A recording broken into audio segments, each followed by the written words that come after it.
Welcome to Good News from Listening for Clues. We are Lauren Welch and John Shematek, deacons in the Episcopal Diocese of Maryland.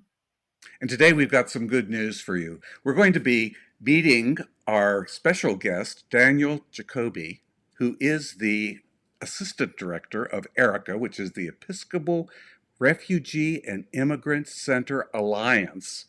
That's a mouthful and hard to remember. But Daniel is a teacher most of his professional life and has taught in several countries: Czechoslovakia, Finland, Israel, and a good piece of time right here in Maryland. And you're here to talk about a special program, Pathways to College. Welcome, Daniel. We're glad to have you today. Great. Thanks for having me. We are very happy to have you, Daniel, and really excited to learn more about Pathways to College. So tell us, how and why did it get started? So it didn't start with a program. It started with the need of a particular Afghan woman who arrived Okay. to Erica. She needed housing. She needed access to medical care, and she was moving from another part of the country. And like all refugee stories, it's a very long and complicated story.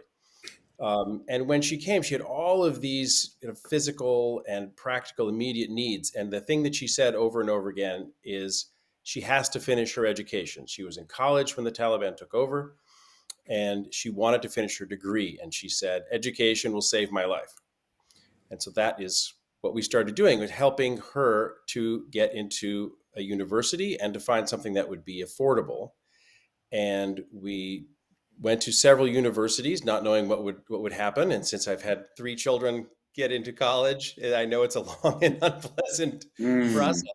Mm. And or at least it was for me. But all the colleges were very receptive, and Goucher College gave her a full scholarship, Wow. and Wow. it Mm. seemed unlikely and utterly wonderful. And so she's currently a student at Goucher and will be finishing this year.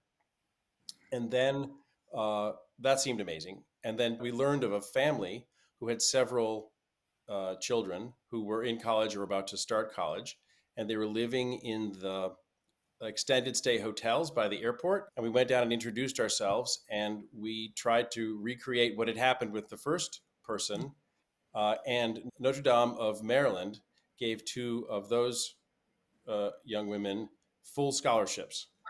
It also seemed just unlikely and very wonderful. What Erica was adding then was they needed uh, intensive academic English. The English was very good, but not quite American university level.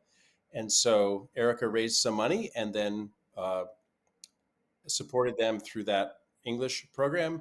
And they're also at Notre Dame of Maryland. And so then it started to become a program. And the form of the program is that Erica raises money to pay for the intensive academic English.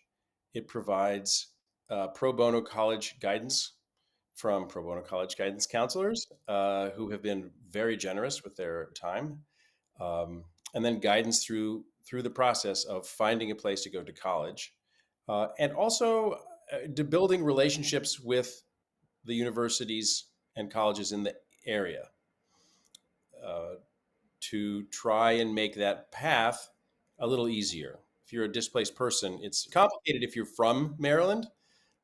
It, it's very complicated if you're from Afghanistan or some other country. Um, so learning English is one thing. Learning words like FAFSA is another level. So that was the origin of the program. Wow. It sounds like it's pretty complicated to kind of get them to navigate through the system. You talked about even us as, and for us as parents and grandparents of college students now. Definitely empathize with that. Did the colleges open their doors to you right away, or did you have other barriers that you had to overcome? Was this because this was an unknown need, I'm guessing? Uh, yes.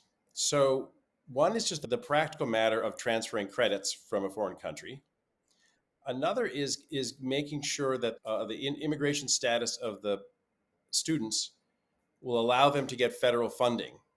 And these topics they go into bewildering levels of weeds very quickly. So I apologize if that happens. But questions like who gets in-state tuition and who does not get in-state tuition, who is eligible for in-state tuition. There's an issue we're having right now where um, a student has temporary protected status, which he applied for, and also came here on has OAR stamped in his I-94, which means he's here under Operation Allies Welcome. Does that spell it? Anyway, so one of those statuses means he can get FAFSA, and the other status means he cannot get FAFSA. So one gets funding, one doesn't get funding. Oh, wow. And how is that? That's a matter to communicate between the Department of Homeland Security and the university, and then just the bureaucratic complexity that all institutions have. But I have found all colleges we've talked to either can help and do, or they want to help. They're constrained by finances or the timing of it. So one university, their main group that they want their financial aid to go to are students from Baltimore City who need financial aid. So that's a wonderful thing. But that means if you're a refugee, that doesn't fit in. One of the Pathways candidates needed dental care. And this is more weeds, but Medicaid doesn't pay for redoing dental work. And this person had bad dental work in Afghanistan.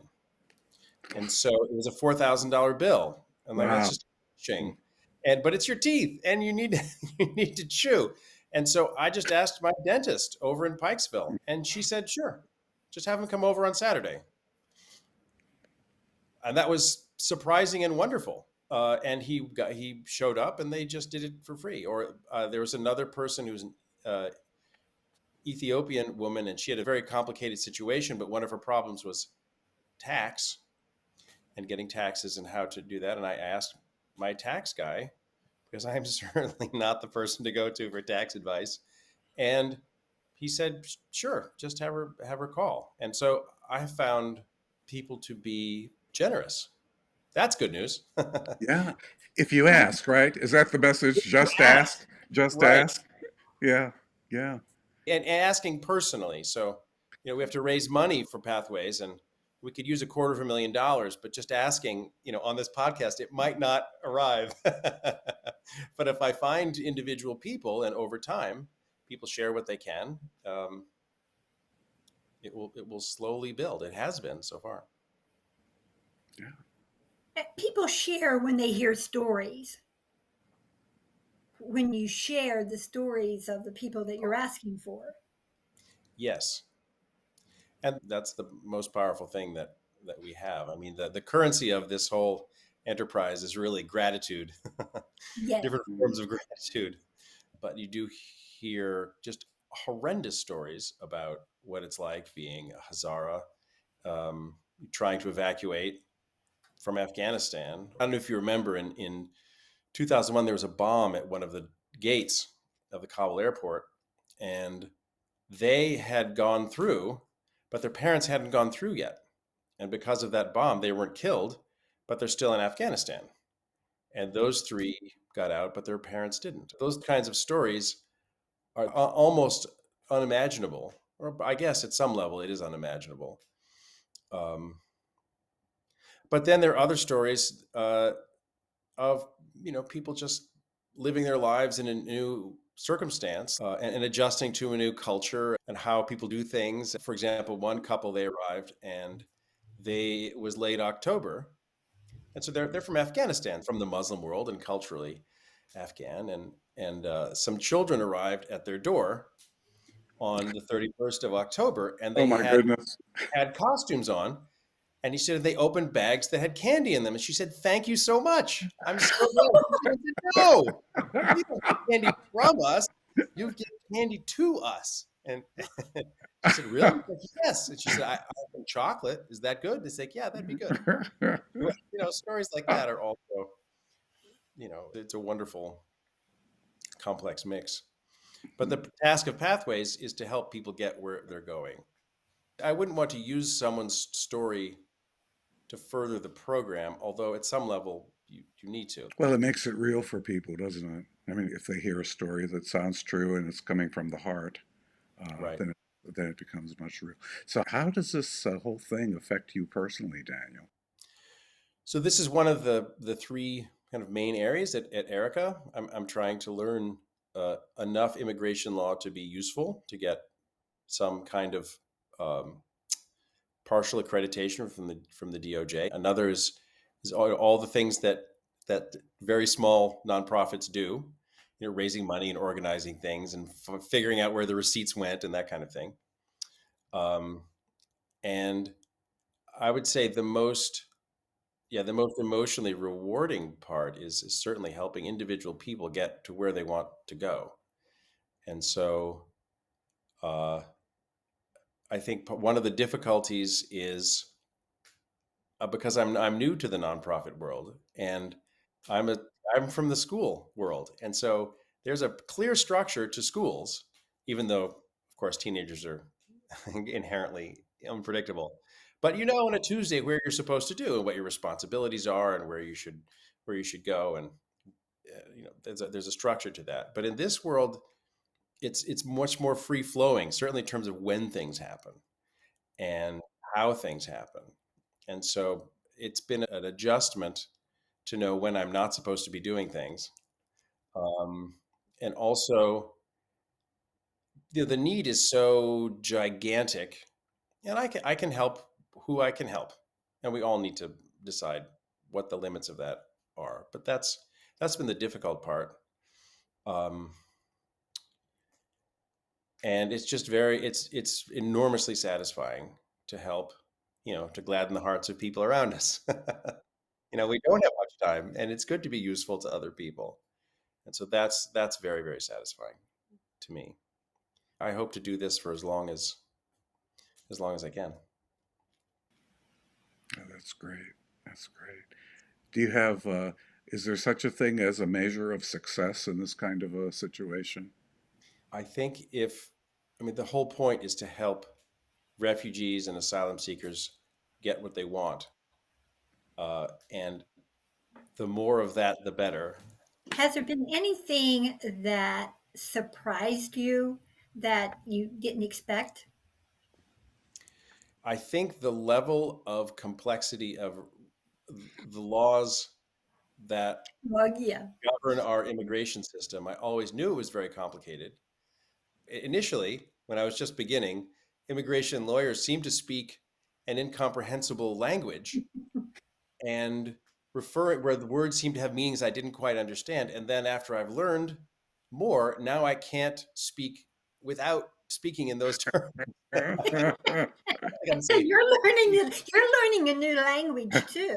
learning a new language, and has been surprising. I think some parts of immigration law are amazingly wonderful. So the Violence Against Women Act, for example, has enormously beneficial uh, consequences for some of the most vulnerable immigrants.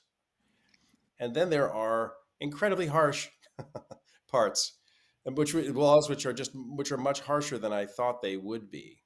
Hmm. So if you come into the United States without being inspected, and you are expelled, and then you come back in, and then you're expelled again, then you are forbidden from coming to the United States Ever. forever.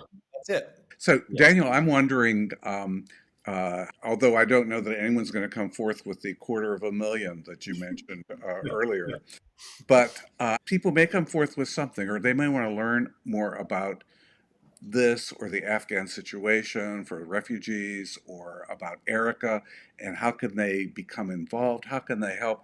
What would you say about that? I think the best way is to go to the Erica website.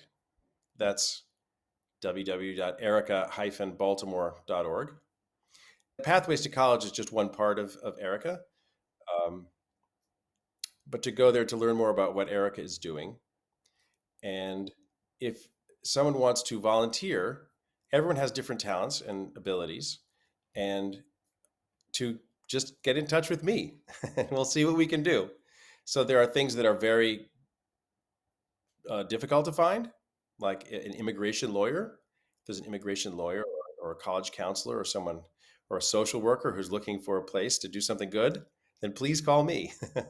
But most people are not those, and the needs are tremendous. So needs like transportation, that's a real barrier for people in Baltimore, for Erica participants. And so helping people get around, that's a real help. Uh, but to get in touch with me and I can see what we can do. Erica's Great. a very small, I mean, it is two people. And the There's two no, of you just do amazing, amazing work. And so we'll put the Erica link in the show notes for people that are listening or watching, certainly. Is that the best way to reach you as well as through the Erica website? yes, or just send me an email. We'll put it in the show notes as well if that's okay. That's great. It doesn't have to be $250,000 to donate. Okay. As a friend once said, no gift is too small and no gift is too large. That's excellent. That's excellent. Okay, very good. Anything you'd like to add, or Lauren and I absolutely want to thank you for taking the time to be here with us today. This has been just great. I would just want to express gratitude to all the various individuals and donors to Erica and college counselors who are helping out, and universities and people who do policy who have been willing to help. That's what makes it happen. So I just want to express gratitude for all Great. of the Erica supporters. And if you want to meet some of them on June 22nd, Erica Ah, is having a celebration on World Refugee Day. It's on a Thursday evening. And there will be a silent auction, and there will be music and food and celebration. And it'll be at the church, the Cathedral of the Incarnation. Cathedral of the Incarnation in Baltimore. I bet there's some neat things probably going to be available at the silent auction. There always are. So yeah, Yes. great. We'll put a little link in the show notes as well, so people can find that easily. Thanks once again, Daniel. We appreciate your being with us today. John and Lauren, thank you so much. Thank you. Bye bye. And John and I want to thank our viewers and our listeners. We couldn't do this without you. We are so grateful for your time. We ask you to comment, to like, and to share the podcast or the video on all your social medias if you would like. Until next time, peace and blessings. Good News is being brought to you by Listening for Clues. You can find us on our website, listeningforclues.com, our YouTube channel, our Vimeo channel, and just about every podcast platform that there is. Hope to see you soon.